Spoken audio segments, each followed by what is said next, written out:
एक शिष्य था जो भिक्षा लेने के लिए गांव में गया और घर घर भिक्षा की मांग करने लगा।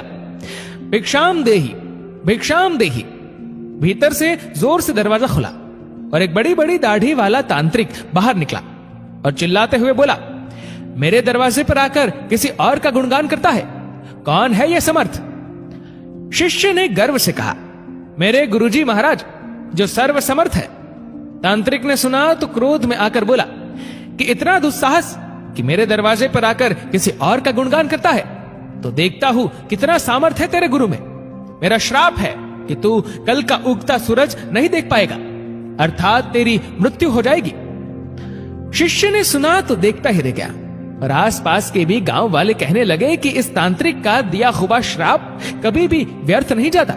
शिष्य उदास चेहरा लिए वापस आश्रम की ओर चल दिया और सोचते सोचते जा रहा था कि आज मेरा अंतिम दिन है, लगता है मेरा समय खत्म हो गया है।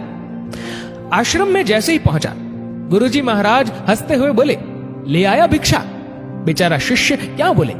गुरुदेव हंसते हुए फिर बोले कि भिक्षा ले आया? शिष्य ने कहा, जी गुरुदेव, भिक्षा में अपनी मौत ले आया, और सारी घटना सुना दी और एक कोने में चुपचाप बैठ गया।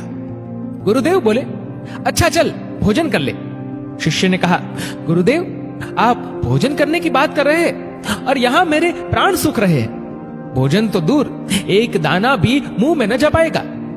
गुरुदेव बोले, अभी तो पूरी रात बाकी है, अभी से चिंता क्यों कर रहा है? चल ठीक है, जैसी तुम्हारी इच्छा। और ये कहकर गुरुदेव भोजन करने चले गए। फिर सोने की बारी आई, तब गुरुदेव शिष्य को बुलाकर बोले, हमारे चरण दबा दे। शिष्य मायूस होकर बोला, जी गुरुदेव, जो कुछ क्षण बचा है जीवन के, उस क्षण में आपकी सेवा कर ही प्राण त्याग करूं, यही अच्छा होगा। और फिर गुरुदेव के चरण दबाने की सेवा शुरू की। गुरुदेव बोले, चाहे जो भी हो, चरण छोड़कर मत जाना कहीं। शिष्य ने कहा, जी गुरुदेव, कहीं नहीं जाऊंगा। गुरुदेव ने अपने शब्दों को 3 बार दोहराए कि चरण मत छोड़ना, चाहे जो हो जाए। ये कहकर गुरुदेव सो गए। शिष्य पूरी श्रद्धा भावना से चरण दबाने लगा। रात्रि का पहला पहर बीतने को था। अब तांत्रिक अपने श्राप को पूरा करने के लिए एक देवी को भेजा जो धन से भरी थी, सोने चांदी हीरे मोती से भरी थी। शिष्य चरण दबा रहा था, तभी दरवाजे पर वो देवी प्रकट हुई और कहने लगी कि इधर आओ और ये सोने चांदी से भरा ये पात्र ले लो। शिष्य भी बोला, जी मुझे लेने में कोई परेशानी नहीं है, लेकिन क्षमा करें, मैं वहां पर आकर नहीं ले सकता हूं। अगर आपको देना ही है तो यहां पर आकर दे दीजिए। वो देवी सुनी तो कहने लगी कि नहीं नहीं, तुम्हें यहां आना होगा, देखो कितना सारा है। शिष्य बोला, नहीं, अगर देना है तो यहीं आ जाइए। तांत्रिक अपना पहला पासा असफल देख दूसरा पासा फेंका। रात्रि का दूसरा पहर बीतने को था। शिष्य गुरु महाराज जी के चरण दबाने की सेवा कर रहा था। तांत्रिक ने इस बार मारने के लिए उस शिष्य की मां का रूप बनाकर भेजा। शिष्य गुरु के चरण दबा रहा था, तभी दरवाजे पर आवाज आई, बेटा तुम कैसे हो? शिष्य ने अपनी मां को देखा तो सोचने लगा, अच्छा हुआ जो मां के दर्शन हो गए, मरते वक्त मां से भी मिल ले। वो औरत जो मां के रूप धारण की थी बोली, आओ बेटा गले से लगा लो, बहुत दिन हो गए तुमसे मिले।